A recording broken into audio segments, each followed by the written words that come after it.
Hi everyone, it's Jenny Florence from the A to Z of Emotional Health online library. I'm here today speaking with Ed Edgehill. Ed is a qualified counsellor and so a male practitioner. Ed, I've been asking men about mental health, about emotions, whether they feel it's okay to speak, if they're not feeling okay, whether it's okay for them to express their emotions and their feelings. And so thank you very much for joining me. And can I put the same question, please, to you? Yes, of course. I guess the first thoughts I had was about growing up, and I grew up in the 50s and the 60s, and I guess men were always meant to be fairly tough in those days. And I guess the first time I noticed emotions would be to little things that I didn't know anything about then. So things like feeling tearful at school if I got told off, and not being able to do anything about that, being allowed to kind of hold those feelings in and not show anybody else. So I'd feel my eyes water a little. Actually, they are now, thinking about those times. But thinking that was probably not all right, not wanting to let the other children know. Yeah. And then as I grew up, and I remember growing up into my teens, finding that same kind of thing happening to me about events. I remember the Cuba crisis in the early 60s and having this fear that the world was going to be all blown up by these two people, this American and this Russian. And I'm being really scared by that and crying, I suppose, because certainly welling up to myself. So what I hear, yeah, isn't it interesting, Ed? So I would say you're having really, I think we both know you're having really normal emotional responses to real life, but actually there's a really strong and powerful message that says I have to keep it to myself. Yes, certainly. And I think it was a long time before I realised it was okay to cry out loud. What do you think, what would have been a turning point, or what changed that for you?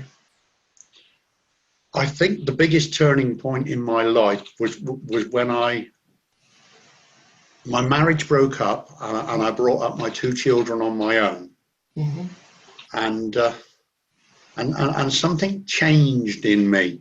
I think for the first time ever, I realised how much there was to do around growing children up, about parenting, and that left me feeling quite isolated sometimes. First time recognising that I loved other people besides, different kinds of love, I suppose.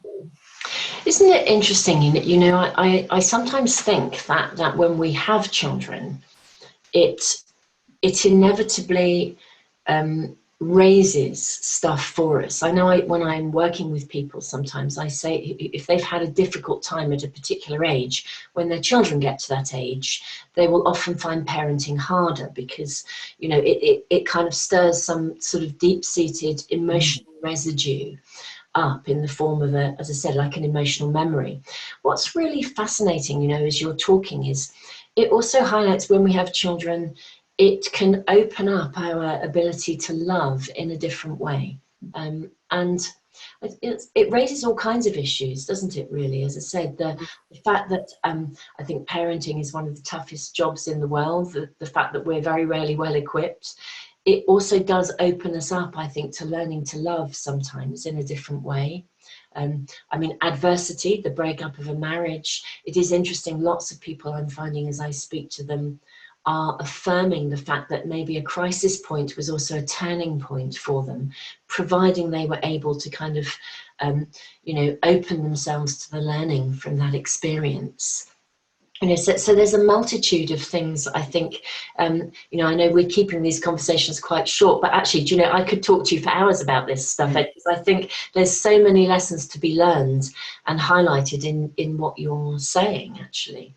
Yeah, I think it'd be interesting to add to that, because my first reaction to all of that was actually a very masculine one, I think, because what happened first of all is that my children went and lived with my mother for about 3 months. I just carried on working because that's what men do. And actually, I was really unhappy in those times. Yeah. Really, really unhappy. And in the end, I gave up my job without knowing how I was going to manage. Wow. Because I wanted to live with my children. And I guess that's how I first realised how much there is to being a dad. Wow. Isn't that so? So that's that. What I'm really hearing is actually your emotions took a precedence.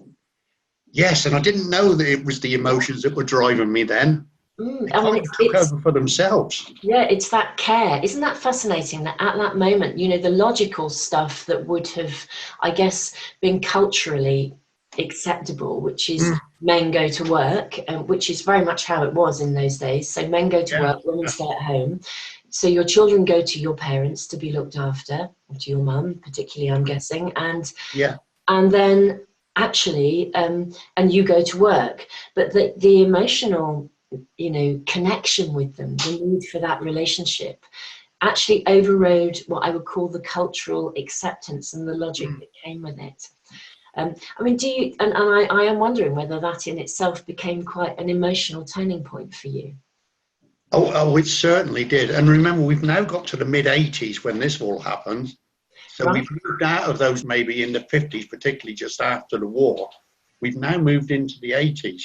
And I guess, I mean, I didn't recognise it then, but I guess that I suffered from some kind of depression at that time. Right, okay. Because what I did manage to put together, I'll try and do this briefly, a way of being at home with the children, but it meant I couldn't work. And I used to be just left on my own all day. And I would just lay on a sofa. Right.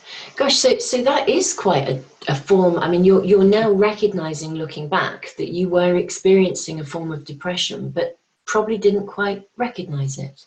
Well, I certainly didn't then. I kind of just laid there until the school bus brought them home again, and then I'd be a parent.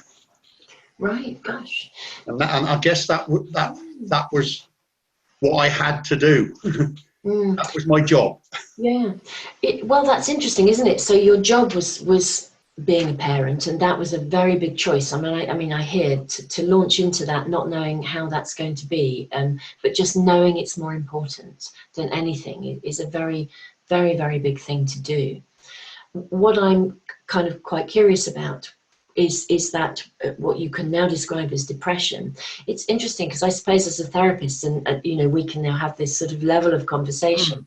I guess we would now recognize that as being a really important part of your processing, because I would think, you know, you've experienced the loss of a marriage, actually in a way the loss of an identity. Yes, yeah. Actually, you're giving up what you've always probably believed was what you should be doing, which is going to work and doing the stuff that men do.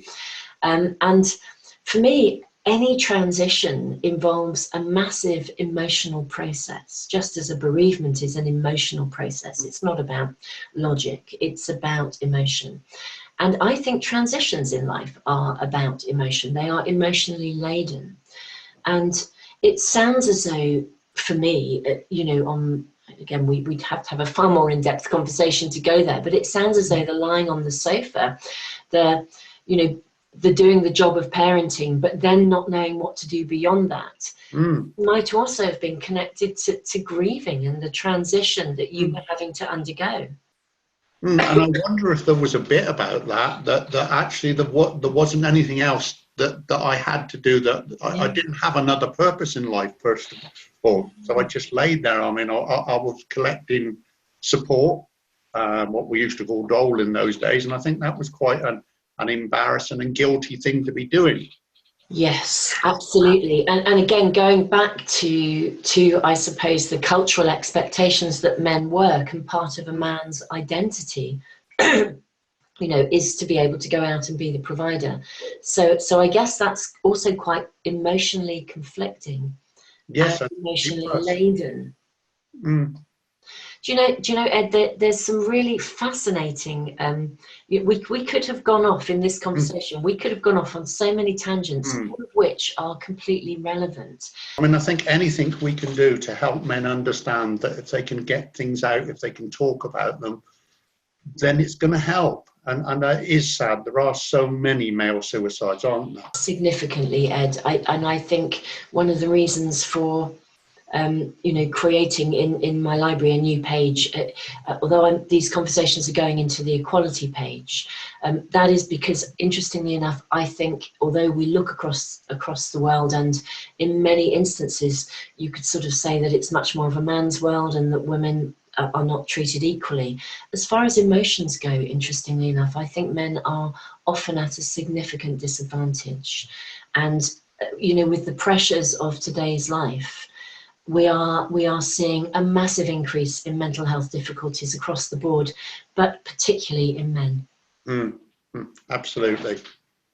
Well, Ed, thank you so much for your real candid, approach and your honesty in sharing your own experiences. I think this is so helpful for people.